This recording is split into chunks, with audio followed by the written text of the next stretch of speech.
تعداد چلیں 40 ہے 39 ہے جتنی بھی ہے ہم تو اب اظہار کریں گے، تو حضور نے فرمایا ہماری تعداد کم ہے. عرض کیا حضور عمر نے کلمہ پڑھ لیا، آج ہم اس کا اظہار کریں گے. اللہ. اگر کوئی ایسی صورت حال ہو جائے جان کا خطرہ ہو، آپ کفر کے زمانے میں رہ رہے ہیں یا آپ کسی ایسے ملک میں رہ رہے ہیں کہ آپ کی جان کو خطرہ ہے، تو آپ زبان سے نہ بولیں، اس کی دل سے آپ اس کی تصدیق مان رہے ہیں، لیکن آپ اظہار نہ کریں. جان بچانا بھی ضروری، لیکن اگر آپ ایسی جگہ پہ رہتے ہیں تو وہاں آپ کو اظہار کرنا بھی ضروری ہے. تمہارے اظہار سے شبہات جو ہیں وہ ختم ہو جاتے ہیں اور لوگ جو ہیں تمہارے اظہار سے اس طرف رجوع کر لیتے ہیں. تو اس لیے جھوٹ منافقت کی یہ ایک بڑی اہم علامت ہے. اسی طرح غیبت ہے تو صاف ظاہر ہے کہ غیبت بھی اسی کیٹاگری میں آتی ہے کہ انسان جو ہے وہ ایک بھائی کے دوسرے بھائی کی طرف وہ بیٹھ کے دوسروں کا گلہ شکوہ شروع کر دے، غیبت برائی کرنا شروع کر دے. یہ بہت سے ہمارے بھی عام جو سوالات عوام الناس کے حوالے سے بھی وہ انشاءاللہ آپ کے سامنے ہم پیش کریں گے. جی بالکل. اور ہمیں جوائن کیا حافظ صاحب، بڑی پیاری شخصیت ہے اور میرے دوست بھی ہیں، بلکہ ہم دونوں کے بڑے پیارے دوست ہیں، بھائی ہیں ہمارے. بھائی ہیں میرے سے. تو ان کا بڑا بچپن کا تعلق ہے اور بچپن سے ہی ہم لوگ نعت خوانی اکٹھے ہی کیا کرتے تھے. کافی دفعہ میں آپ لوگوں کو بتا چکا ہوں کہ میرے مقابلے کے بھی ساتھی ہیں اور باقی مزید باتیں بعد میں ہوتی رہیں گی. جناب الحاج حافظ وسیم عباس صاحب، السلام علیکم. وعلیکم السلام. خوش آمدید کہتے ہیں آپ کو جناب ایک مرتبہ پھر رمضان سلطان میں. الحمدللہ. کیسا لگ رہا ہے آج آپ کو؟ ماشاءاللہ بہت اچھا لگ رہا ہے.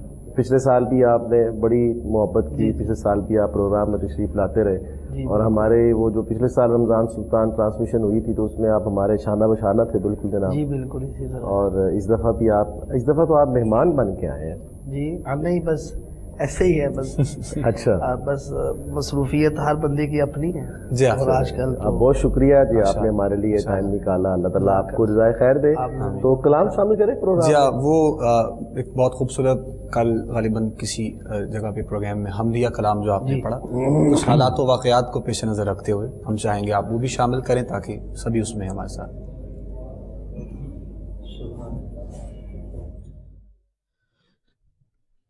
گناہ ہو گئے بے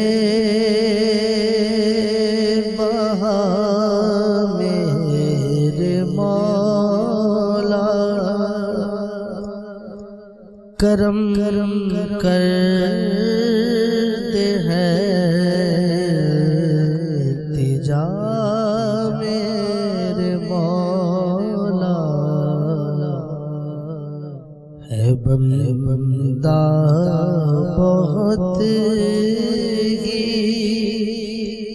برا میرے مولا، کرم کر دے ہے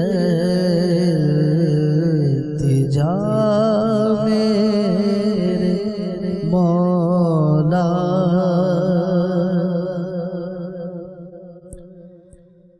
گناہ سے کبھی بھی نہ میں باز آیا، مگر رزق روکا نہ تو نے خدایا. رہی جاری عطا میرے مولا، کرم کر دے ہے تجا میرے مولا، کرم کر دے ہے تجا میرے مولا. الہی یقینا خطا کار ہوں میں، بہت ہی برا ہوں، گناہ گار ہوں میں. تیرے در پہ ہوں آ پڑا میرے مولا، کرم کرتے ہیں تجا میرے مولا، کرم کرتے ہیں تجا میرے مولا۔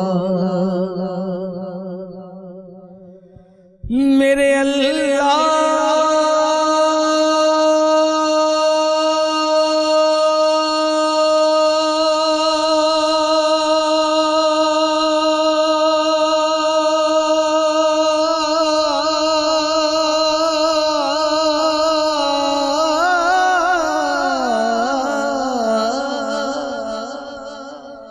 ابھی اور کتنے بنیں گے فسانے، دھماکے اجاڑیں گے کتنے گھرانے، ہو اب ختم یہ سلسلہ میرے مولا، کرم کرتے ہیں تجا میرے مولا۔ گئے گھر سے پھر لوٹ کر ہی نہ آئے، کئی لال ماں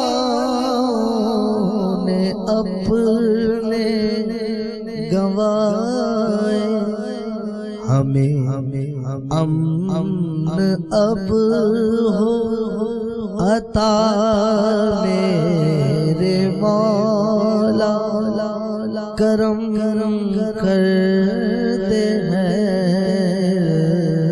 تجا میرے مولا۔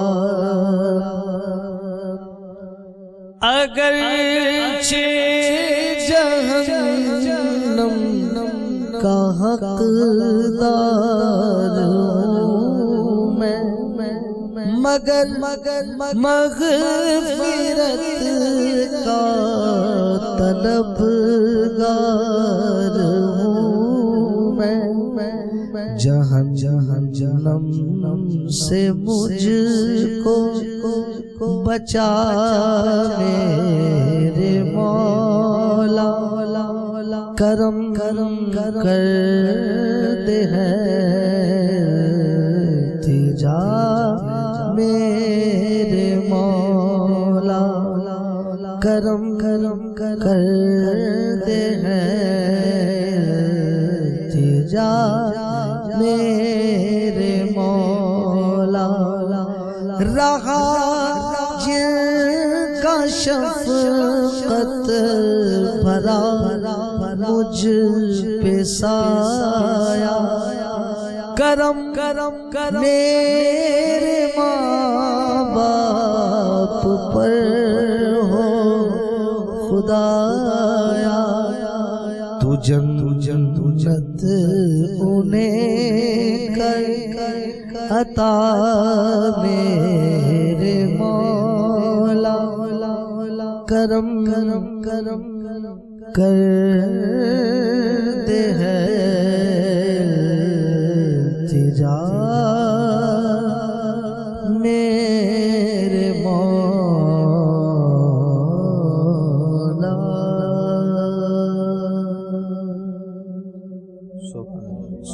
سبحان اللہ جی، خوبصورت کلام پاک جناب حافظ محمد وسیم عباس صاحب اپنے مالک کے حضور التجائیہ کلام پیش کرنے کی سعادت حاصل کر رہے تھے۔ اس ماہ مبارک کا صدقہ مالک کائنات